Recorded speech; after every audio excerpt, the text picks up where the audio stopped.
This is Pre-Algebra Lesson 5.7, Solving Proportions Notes. I'm going to pull out a little bit and you'll see that proportions definition is fractions that are set equal to one another.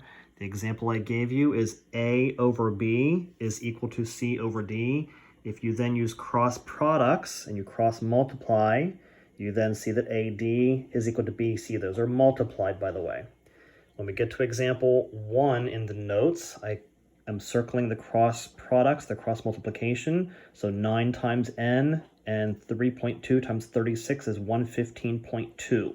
At that point, you would divide both sides by 9. Answer is 12.8. Yes, you are allowed to get decimals. Make sure you're using your calculators. Moving on to example 2. Again with cross products, 4.8x is equal to 16 times 1.5, which is 24. Then divide both sides by 4.8 and your answer is 5. So sometimes you won't get decimal answers. Example 3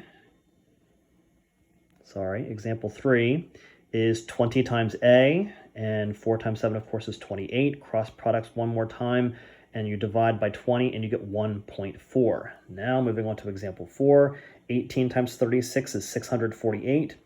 Equals 27m. Notice with all of these problems, I am keeping the variable on the left-hand side. Divide by 27 and m is 24. Moving on to example 5. When you're setting these problems up, make sure the fractions that you're setting up have the same units on the top and bottom. For example, 9 goals, 14 games. 9 goals, G games, because goals is, as you notice, both on the top of each numerator. Goals is the denominator of each fraction. So I'm not circling the cross products anymore. Hopefully if you need to do that, you can continue to do that on your own. But I'm just going to move forward without doing that and adding to any confusion. So cross products are 6 times G and 9 times 14, which is 126. Dividing by 6, you get 21 games. Make sure you're addressing the units with the answers. Number 6, 14 gallons over D dollars. Then set that equal to 8 gallons over 24.72. That is a dollar amount, of course. So be aware of that when you're answering the question. Multiplying, again, cross products, 8 times D is 8D. 14 times 24.72 is 346.08. Sorry for the little mistake there. I fixed that.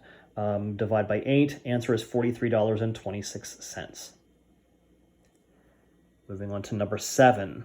X inches over 0.54 hours. And 4.55 inches over 1.89 hours. As you notice, there's a lot more decimals in some of these examples, so just bear with that and keep using your calculators. So 1.89x, cross products from upper left to lower right, and your other side is 2.457. Divide by 1.89, your answer is 1.3 inches. Moving on to number 8. I'm going to pull out a little bit here so you can see most of it. It says the wait time to ride a roller coaster is 20 minutes when 160 people are in line. How long is the wait time for 220 people in line? So again, be aware of when you're setting the fractions up, make sure the numbers that have the same units are in the same places. So the first fraction is 20 minutes and 160 people. Second fraction would be X minutes and 220 people. Again, I'm not circling the cross products. If you need to do that on your own, please do so. So 160x is equal to 4,400. Then moving over here, because I have more space, divide by 160 and you get 27.5. You need to translate that into the correct units and the correct type of answer that they're looking for. So that's 27.5 minutes. Moving on to number 9 in the examples and the notes, 8 over 240, which is 8 packages for 240 donated food items, and X packages for 500 donated items. So cross multiply again.